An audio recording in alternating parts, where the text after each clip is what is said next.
foundation of this economy and Western economies overall. The entire system of food production is structured in a way that disincentivizes workers from speaking up against abuse and other poor working conditions. Many farm workers live on site in employer-provided housing. This creates isolation for many farm workers in rural areas. It also precariously ties housing to employment, which makes speaking out an even greater risk. In addition, despite achieving legal victories in recent years, we know that lawmakers and their policies oftentimes do not have the best interests of workers in mind. It is ultimately up to the workers themselves to organize collectively for better working conditions and a better quality of life.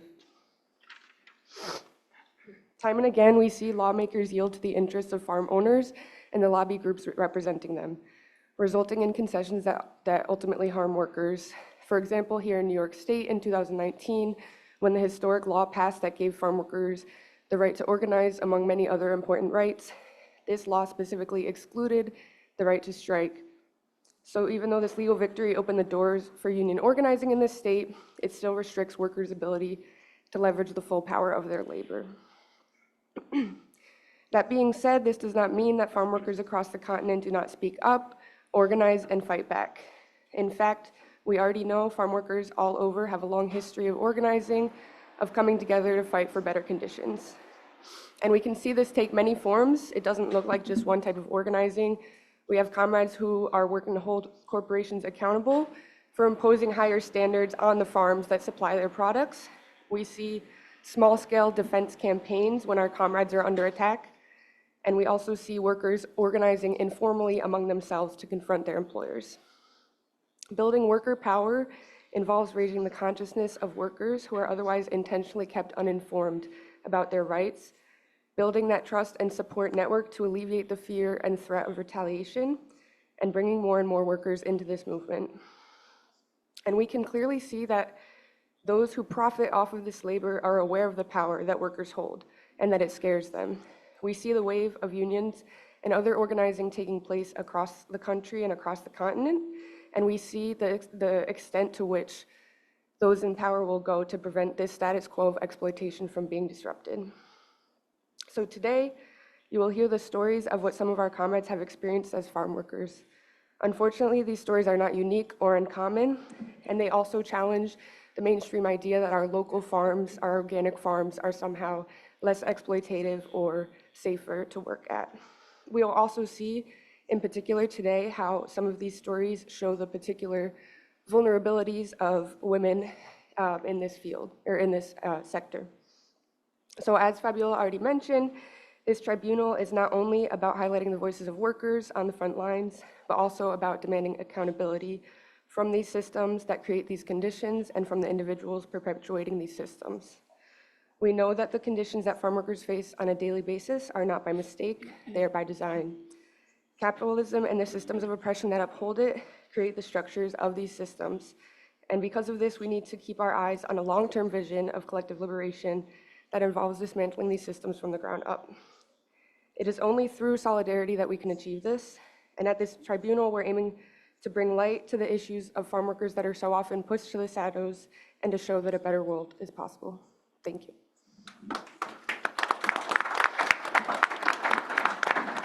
Thank you so much, Julie. And before I pass it to our comrade Maira, who is going to speak in Spanish, just want to acknowledge that we have, I think, over 50 people in Zoom. A lot of them are workers from Ontario and from New York State and other places. So thank you, comrades, for joining us. And okay, I'm going to pass it to Maira, who is a former dairy worker and an organizer with the Workers' Center of Central New York. Speaking in Spanish, just want to get the okay from David that is good.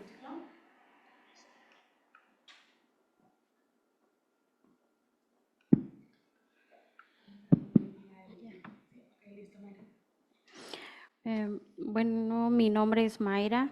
Antes fui Hi, trabajadora my name is agrícola. Maira. I was an agriculture worker before, and I'm organizer with the Worker Center of New York in Central New York.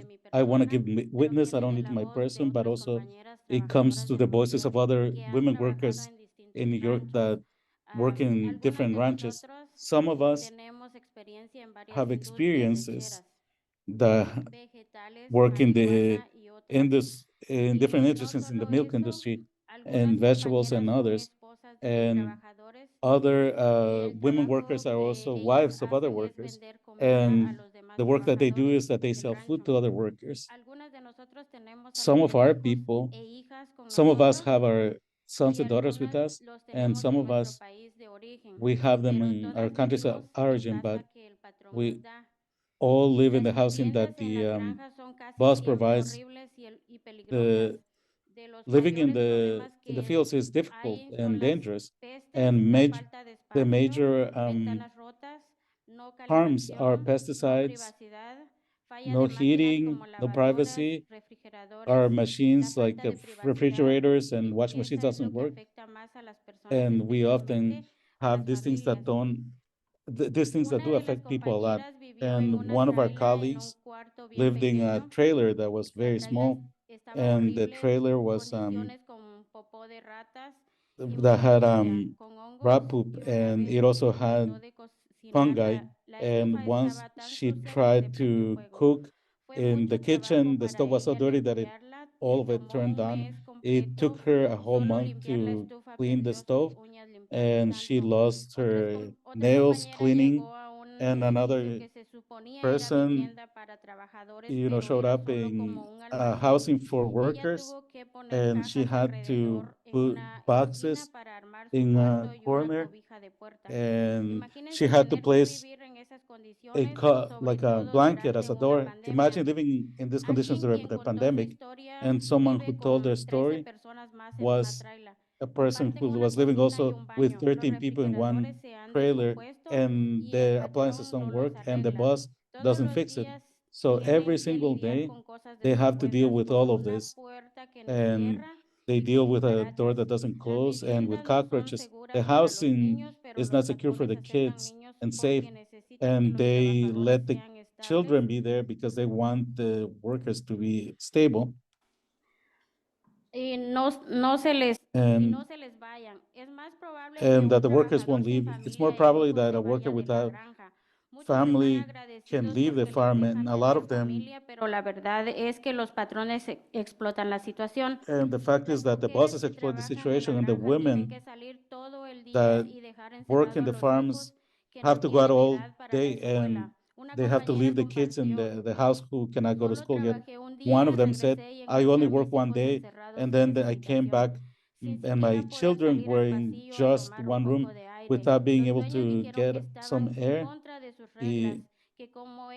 And this was going against the rules, and he had to, since he was small, he had to stay in the room. And I told the next day to my husband that I was going with my children, and I was like, I'm done with this. I'm gonna be leaving. My children are not animals to be cooped inside in one room, and our children cannot be children. They're locked up inside, and all of this living is difficult and dangerous. Our children cannot be children because we don't talk enough about this, of all the safety issues, and this is very difficult for the families. And sometimes we are so desperate that we seek help from allies and teachers, because the bosses don't care. It's not the family's fault. It's not that the workers don't say anything, but it's because the bosses don't provide safe housing. And another thing that we also don't talk about how difficult it is to look for housing first, because people have long working hours and heavy schedules, and the ranches are in places where immigrants are not welcome, and there's a lot of places where you need support and you have to have papers. One of the colleagues looked for employment for someone who was a resident of the United States, and this person exported, and this person to get housing. So this person rented up the apartment for their family and charged her $800 just to help them. And they have a lot of electricity in their name, and so she didn't have a social security number. So she was charging them for this fee, and justice was one example as they were trying to get out of this living situation, and they are victims of predatory practices. And the bosses offer us housing not because they are good people, but because they need us to show up to work fast, and losing our job means losing our housing. A lot of times, the workers stay because of this. When we have problems, we try to solve it, and we try to fix what's broken, try to make the housing a little better. But there's examples where workers have organized and they have made sure that that bosses change the housing. We try to organize, but this is difficult. There's thousands of housing, but they don't do anything unless they feel threatened.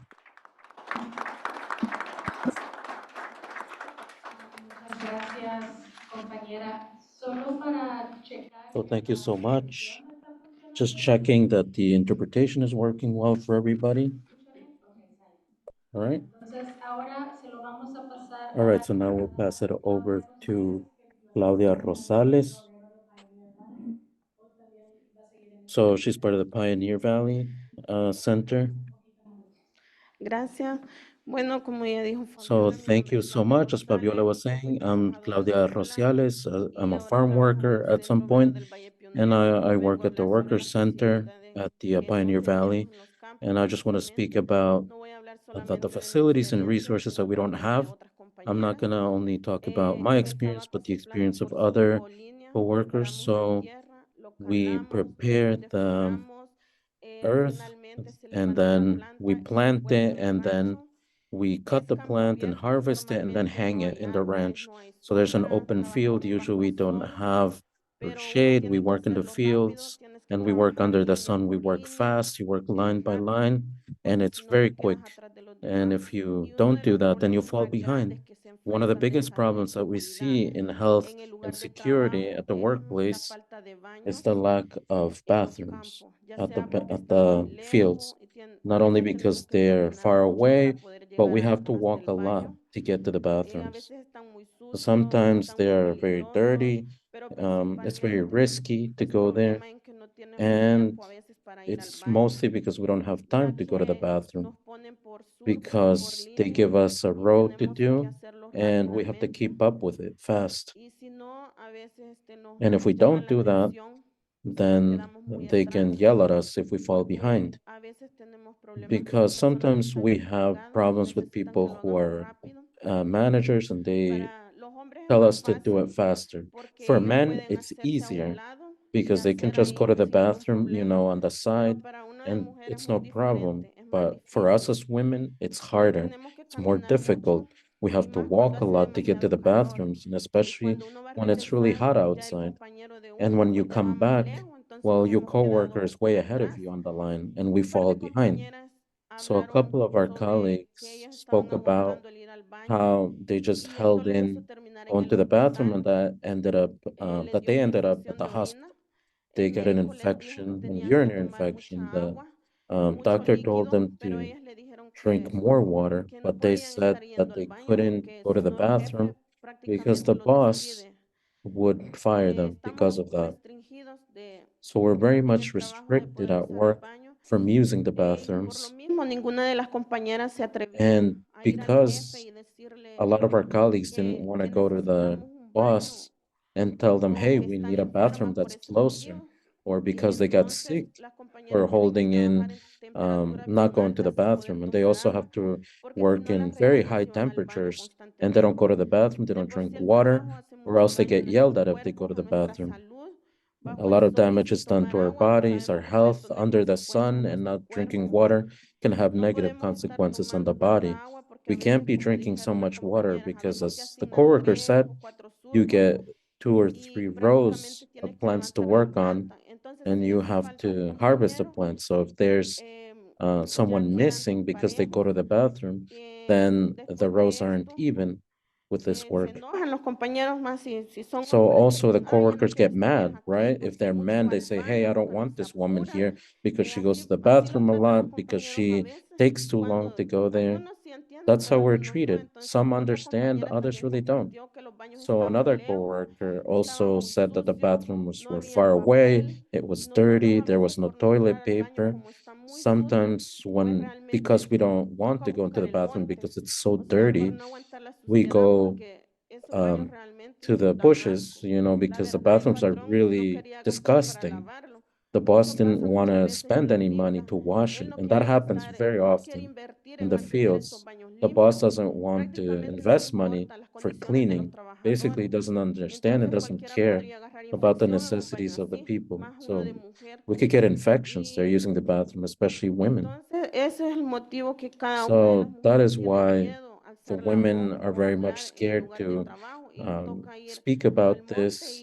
And instead, they have to just go to the bushes, they have to go to the somewhere else to use the bathroom. And the boss tells us, well, I don't pay you to go to the bathroom and waste time. I tell you to work.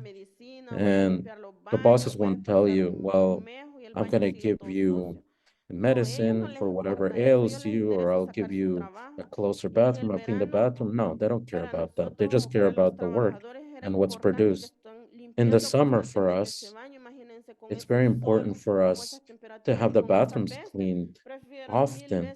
And with that heat in the summer, we're not gonna stand to go to the bathroom when it's all fuming in the heat. We'd rather not go.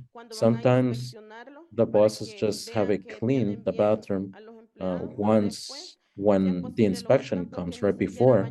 And sometimes they even take out the bathrooms. We don't have portable potties. We don't have a dignified place to go to the bathroom. We've also heard of pregnant women that can't go to the bathroom. In fact, some of the workers get mad at us because the work is sort of put on pause, when they have to go to the bathroom. But it's not the fault of the workers, but the bosses who wants just everything to be done quickly to get a profit. And this benefits the boss also because he doesn't have to pay health insurance.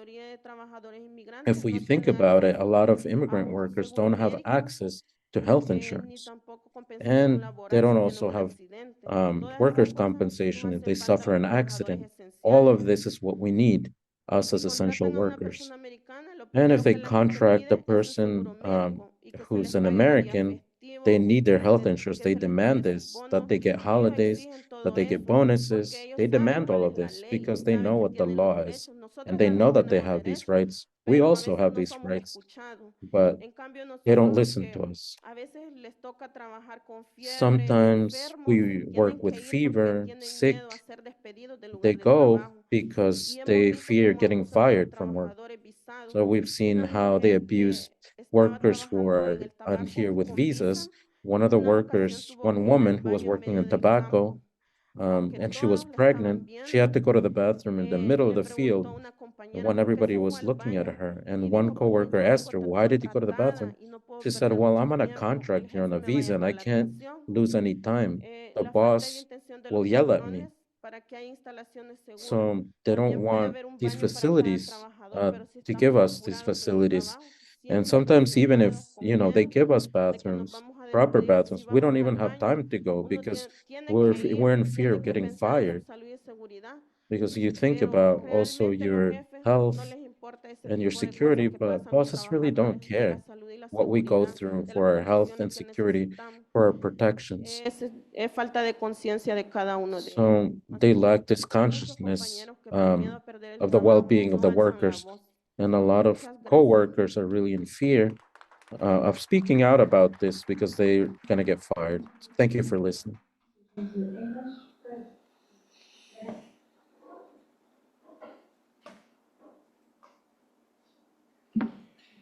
All right, thank you. Great, thank you. So next, we're going to actually project a video that our comrades from Migrant Justice sent. This is our comrade Jesús that was not able to be here with us, but he's providing his testimony via video, and I believe he speaks in Spanish, but there is subtitles. So thank you, and yeah, we can start it, please.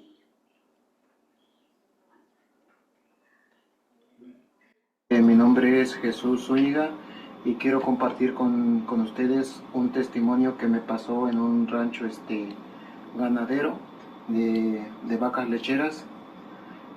Quiero compartir con ustedes este testimonio porque me ocurrió un accidente en mi trabajo, el cual el día que ocurre el accidente, una máquina que a lo mejor muchos de ustedes conocen, pues un tractor o sea esquister, a la hora de estar operando con él, me doy cuenta que esta maquinaria no estaba en buen estado. Entonces yo la reporto ese día en 3 ocasiones y no fui escuchado. Entonces al final del día, pues me ocurre esta desgracia. Si pueden notar aquí en mi pie ahora, pues lo tengo vendado. Igual, ahorita yo tengo una cita en el hospital, con el cual pues me tiene pues preocupado porque yo padezco de diabetes. Entonces me van a amputar, está en proceso que me van a amputar parte de mi pie. Entonces yo quiero ver pues también, darles a saber que no estamos bien en todos los ranchos, como se dice. Hay uno que reporta las maquinarias y no es uno escuchado. Así es que yo doy este testimonio para que todos luchemos por nuestros derechos. Es lo que yo puedo por mi parte decirles, que hay que luchar porque en todos los trabajos tengamos seguridad laboral. Eso es lo que yo les puedo compartir. Gracias. Y pues de alguna forma también hacerle la invitación a Ganafor para que vea que no todos los ranchos es como él dice. Hay cosas que todavía se necesitan por hacer. Y creo que muchas veces no somos escuchados y aquí está una muestra de eso. Thank you, everybody. No, really hard watch, and we thank our comrade Jesús for sending that, and the Justicia Migrante con Paz for sharing that with us. And he mentioned something about Hannaford's and a campaign that they have there, so hopefully in the next sessions, the other migrant justice comrades can share a little bit more about that. But for now, I'm gonna pass it to Comrade Yesenia, who is a former dairy worker and also has worked with the Workers Justice Center of Central New York, excuse me, and she's gonna speak in Spanish, so as soon as I get the okay, and just Yesenia, que hable más despacio un poquito de Okay, listo. Okay, listo. Ready? Hola, mi nombre es Yesenia. Hi, so my name is Yo he Yesenia, trabajado en la agricultura and I por 8 worked in años. agriculture for Mi 8 último years. trabajo fueron In my 5 last años job, and I worked for en la 5 misma years granja. in the same Empecé en el farm, and 2018. I started in Mi 2018. trabajo era la ordeña. My job Era, was to era milk traer cows, vacas de los to bring the corrales. cows to where they Eran were más de kept. 400 vacas que It was se more than tenían que 400 mover cows that we had to move. estaban seccionadas en 4 So they were in grupos. different sections, into Se 4 tenían sections. que So arrimar cada grupo al we had pasto to para bring ordeñar. different groups in at the place where they could be milked. Yo vivía cerca de la granja. So I lived Llegaba close to the manejando farm, and 3 minutos. I could drive there in 3 minutes from where I lived, and my schedule at the beginning were from 5:30 a.m. to 12:30 p.m. Mi segundo turno era And my de second 5:30 shift de la was from tarde 5:30 a p.m. la 1 de la mañana. to 1 a.m. Y en ocasiones me On some tocaba cubrir el occasions, turno I needed to de cover en medio cuando un the compañero no the podía. shift from the middle of the day when a coworker couldn't make it. En total, pues, éramos 2 personas. So there were 2 people who Prácticamente were eran working 200 there. vacas At that por place, it was persona. 200 people, Era un parlo de 200 12 cows, máquinas sorry, per people, and we had 12 de cada machines lado. on each side. Yo tenía que hacer 6 vacas y mi compañero 6. And each person had to do 6 cows, and I had to switch up to do 6 others so that we could keep up the line. Una vez que la ley de protección So para once we got trabajadores this del protections campo pasó for en farm workers 2019, me passed in ayudó a tener un día de 2002, descanso this helped me to have por 1 semana. day of rest, 1 Aunque day no lo free usaba out of para the ir a week. trabajar, I didn't use this no lo to usaba. work. Yo I lo didn't really usaba use para ir this, a mi segundo right? trabajo. I used it actually to go to my Aún second después job. de que So I didn't really use it to be free. Even when this law passed, when I had to be absent from work, specific session or shift, I had to take my kids to the doctor, and they didn't want to give me permission to go. They always denied this to me. Or I had to have somebody um, that needed to cover my shift, and I told them that I was a worker, not a slave. One day, I told them to get there 1 hour later. And I was in Buffalo picking up my my grandchildren, and it was at one time it was like very short time to go and pick them up. So on occasions, they would call me to cover shifts at 5 a.m. So that was the time that we went in, and I always said yes. I was always available, and I never said no. And on that occasion, they denied me 1 hour to go pick up my grandchildren. And the boss told me, no, I can't find anybody to cover your shift. I can't find a shift for you. I can't find somebody to cover you, the shift. And I would like to remind you, who's the boss here? And I told him, I know who the boss is. That's very clear to me. That's not the issue. And he says, okay, that's fine. I just asked him, will you find someone to cover my shift? You don't have a problem with me. Are you gonna find somebody to cover my shift, or we're done here? I'm gonna find another job. I'm not gonna fight for this job. There's a lot of work out there. So he again told me, I want to remind you, who's the boss here?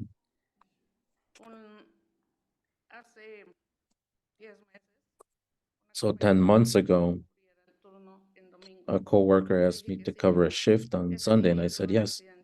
So that day I had an accident. A cow pushed me against the fan, and until today I can't work because of those injuries. Because 15 days after that, being sick, being injured, the boss fired me. Till this day, they don't care about me, how I'm doing, if I need anything. In fact, I also filed workers' comp, and they didn't like that at all. That was something that they were really mad about, and that caused them to fire me. As I said, first and foremost is my health, and I come first before cows. My family comes first, and then your cows.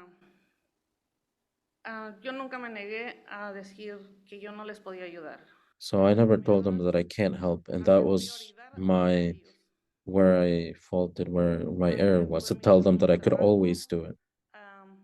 When I had my second job, sometimes I had to get there 5 to 10 minutes late, and they were always on top of it. The other thing was that I was the only Hispanic woman working there. Working at the ranch was all American people. I was only Hispanic person. I was the one who pushed everybody to work fast, because they did one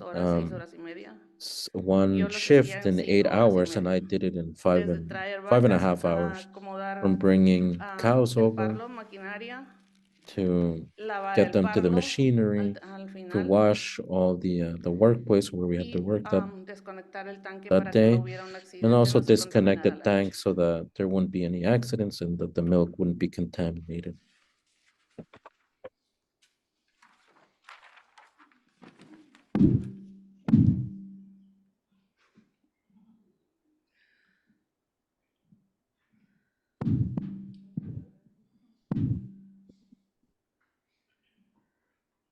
Ahorita a la fecha yo tengo que tomar medicamentos.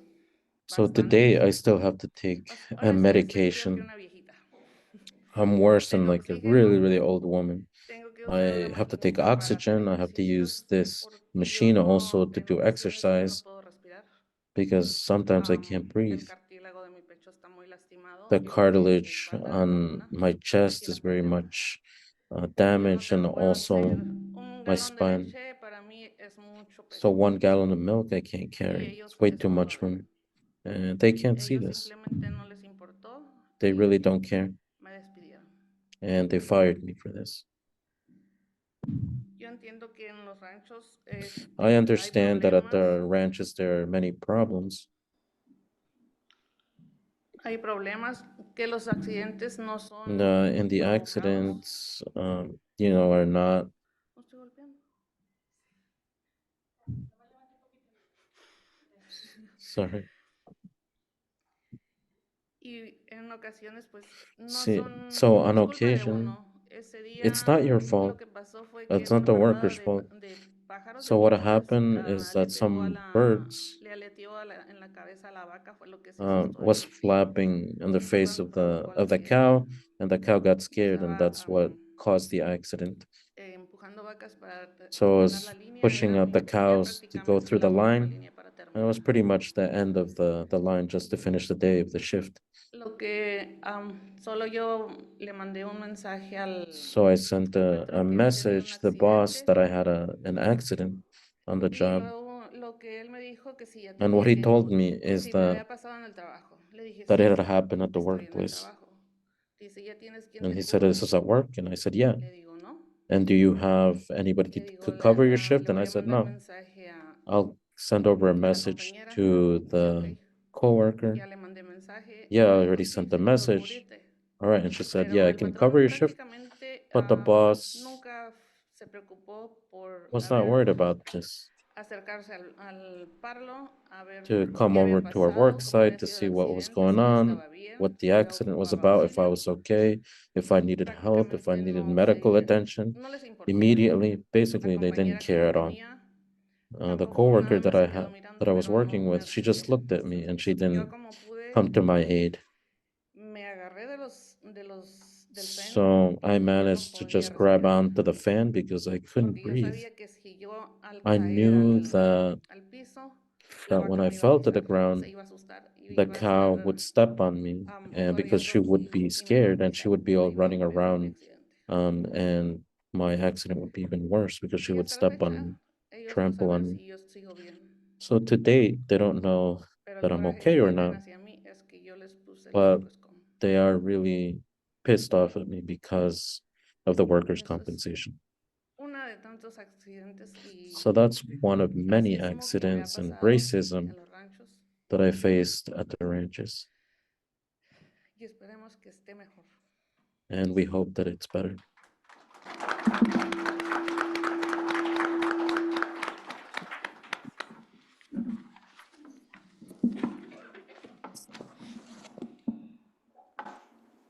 Okay, switching to English. Okay, thank you.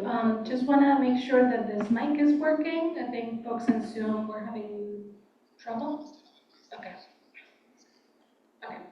So next, we are going to show a very short video of worker housing that the comrades from Justice for Migrant Workers in Ontario shared with us. So it's very short, so maybe we can like just show it twice.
Thank you, comrades from Justicia that help us, that help us kind of see that really harsh video.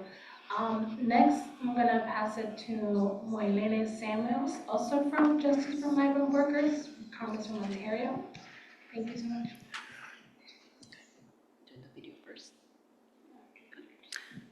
Okay.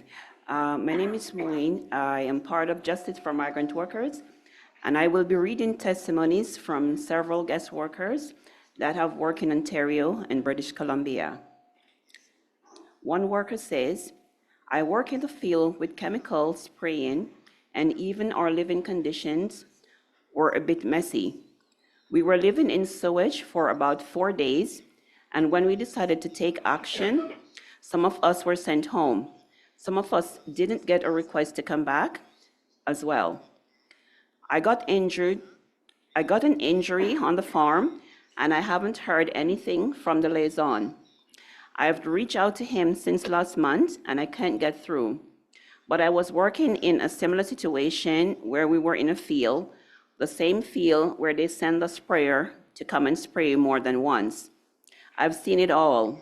Heat waves, bed bugs, we have been through it all. It's very rough on the program out there. It's nothing easy. Another worker says, I think coming on the farm and being abused starts by our government back home. They should make sure the workers leaving their country to come to work here are safe. I think the government back home benefits from us coming here to work. They should have put measures out to make sure we are okay when we come here to work. I see employers treating workers badly, and when workers try to talk about it, they can be sent home because there are a lot of other workers. They're at the ministry waiting for you to come here. They are at the ministry waiting for you to come here. Getting rid of foods here, it doesn't matter to them because there are workers waiting to get a call. I think our governments back home should do something about it also. Another worker wrote, I was sent to do a job. I fell over 9 feet and was stuck with multiple injuries. The employer knew the doctors at the hospital. They had friends at the Workers' Compensation Board, and they had friends in all the liaison officers. So the workers had nowhere to turn. There is no balance. I went to work at 6 a.m. in the morning and left at 7:30 p.m. in the evening. When I left, I told one of the Jamaican employees that I felt sick. I said I don't feel good in my stomach. The boss said I have to go back because I can't leave his product out there. I said I did a few hours and I left. I went home and got a cup of tea. I saw the boss come to the bunkhouse. He asked why I left his product out like that. I told him how I felt sick. That's why I left. He said, so why did you leave my product out there? Because of that, he brought everyone to look at the health card and never brought me.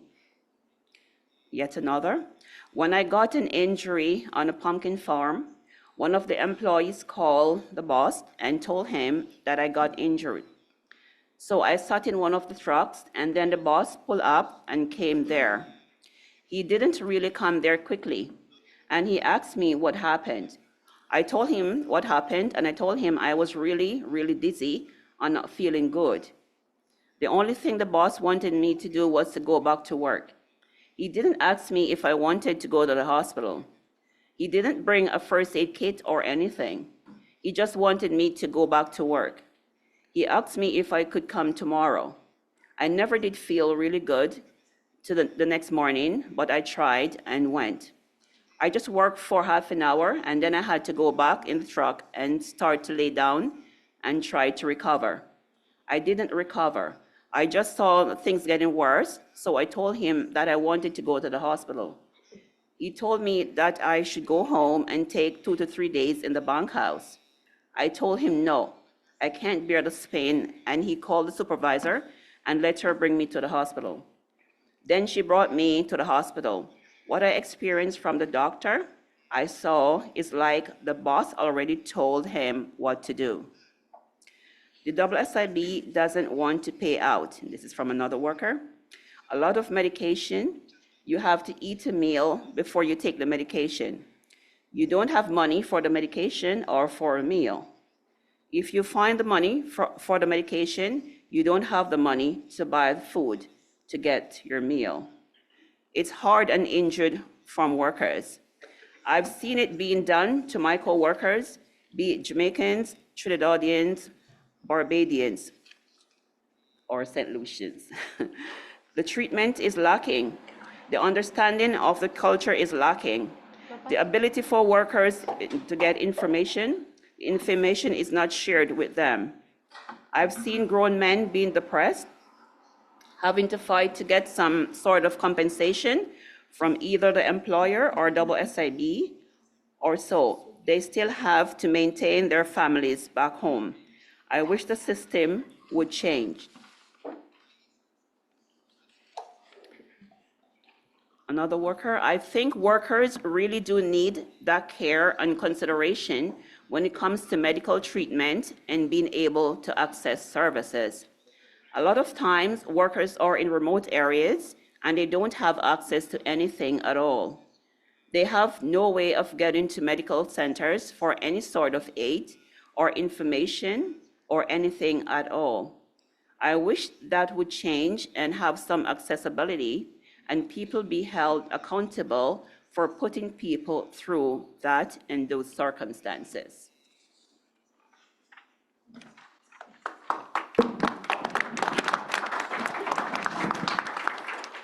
Thank you, compañera. So next, we're gonna see a video, another video that the comrades from Justicia for Migrant Workers in Canada put together for us. So.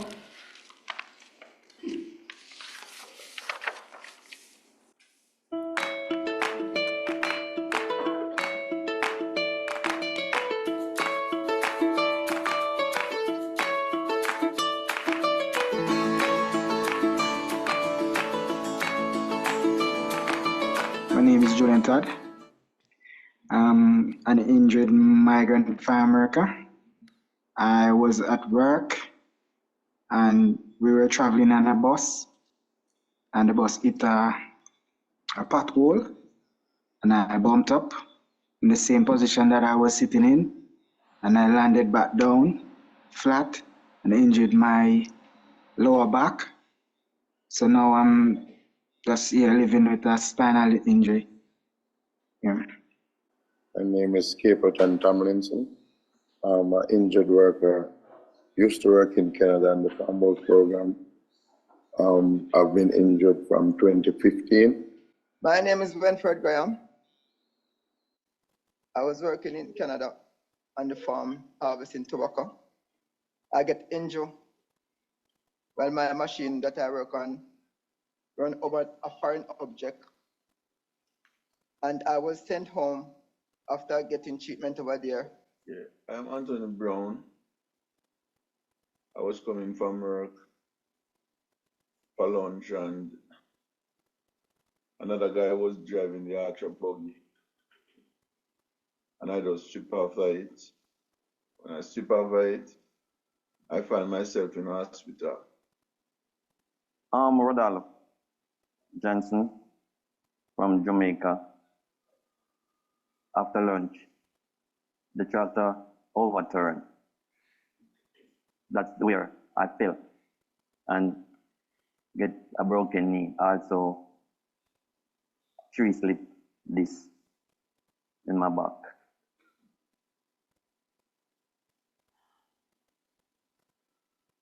WSIB said that I could work as a cashier in Ontario. The WSIB cut my loss of earning and say that I could work in Ontario doing customer service work. Well, they told me that I'm fit for work, so they cannot pay me. When the WSIB cut off my benefit, I felt like it was a disaster struck me, you know. I went in a sudden state of depression because I didn't know what to do, where to turn, because, you know, my income, I've just lost my only source of income, you know, so I started to think about where I'm gonna get food, where I'm gonna get, like, for my rent, my light bills, financially to send my kids to school and so on. It was a landslide, you know. When they cut my belly pit, I just come like a fish out of water, don't know where to turn to, don't know what to do. At times, I have to go to the doctor, no money. I have to borrow money from friends and family to go to doctor. When I do get money to go to doctor and I have to buy medication, no money to buy medication. Even if I borrow money to buy medication, I have to take my tablet. I have to eat. Each time I want to take my tablet, I have to find a meal to eat before to take my tablet. So always in problem. When you're injured, the WSIB try to treat you so bad. So I don't know why. I don't know why they have to do that.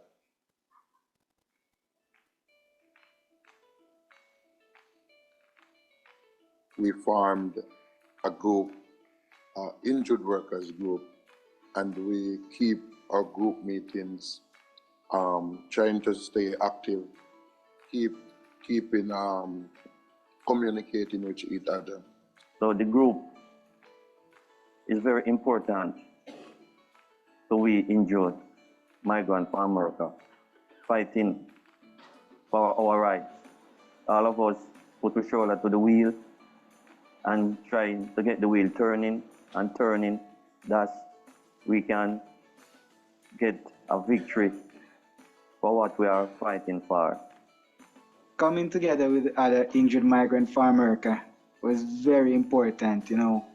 It's been one of the best things that has ever happened to us since our injury. And we work hard on it, and we really appreciate being around each other and on a day-to-day basis. The Deeming Victory, it's so wonderful. I love what's going on, because if it wasn't for the Deeming Victory, to the day we don't know what we are going to. Because the Deeming Victory give us hopes, and a whole lot of us give hopes. Well, word cannot express right now, no. Word cannot express how we feel, because I feel good about it that we can get something.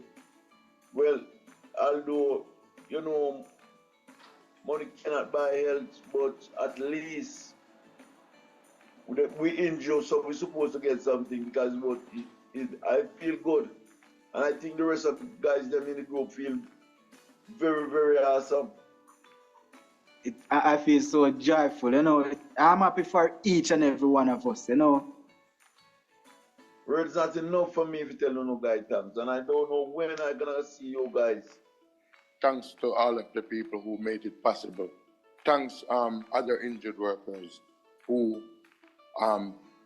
band together and built together to make this great accomplishment. I'm really happy for all of us. I'm really happy that we didn't just lay it back. I'm happy that, like, at the end of every tunnel there is a bright light. So I'm really happy for us as people working together to get good.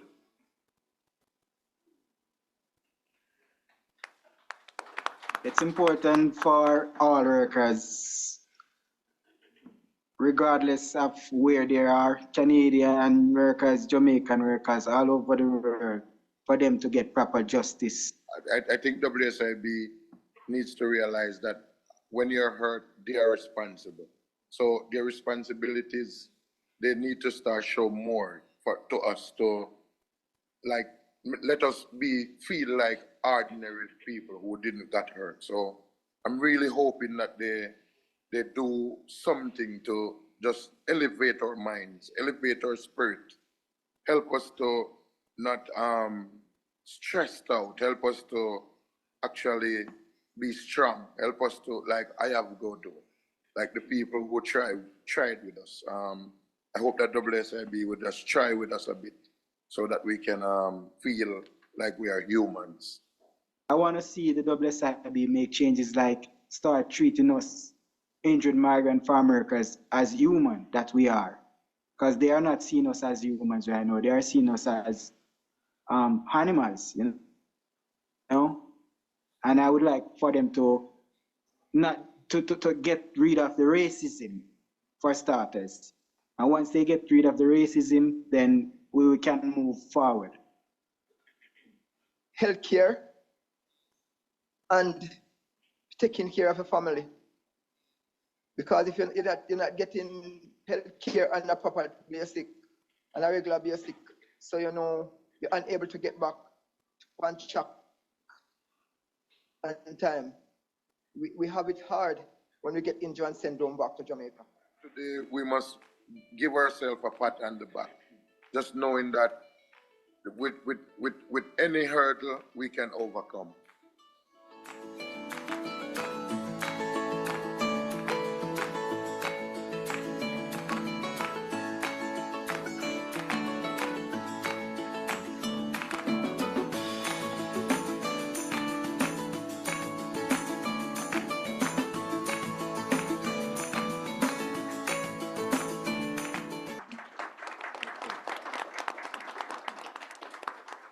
And our last speaker is going to be Patricia Lopez, also our former farm worker and organizer with Pioneer Valley. She's going to speak in Spanish, so she's going to say, it's going to be okay, we can start? Okay, please. Okay, buenos días. Mi nombre es Patricia. Soy Good morning, my name is Patricia. I'm an agricultural worker, and I'm a part of the Pioneer Valley Workers of Massachusetts. I'm going to give testimony about my colleagues, workers of Massachusetts and New York. We are coming to talk about something that we often don't talk about, which is sexual harassment. And this for women in the farms, and a lot of women live alone and they're working. And it's very common that men say things to women, and if women refuse, then that's when the sexual harassment.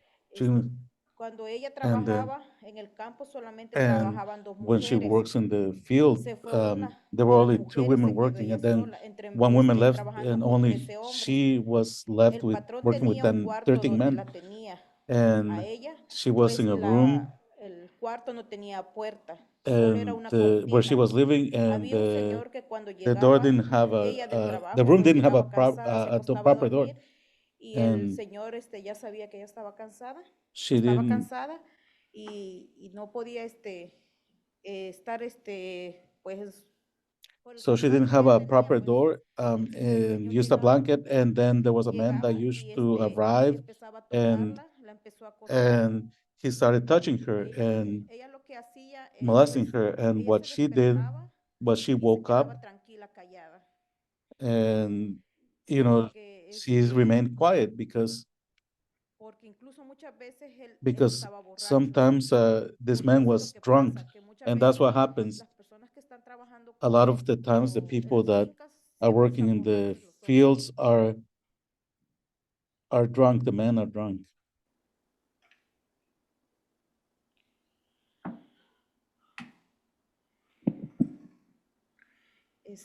Como dijo ella,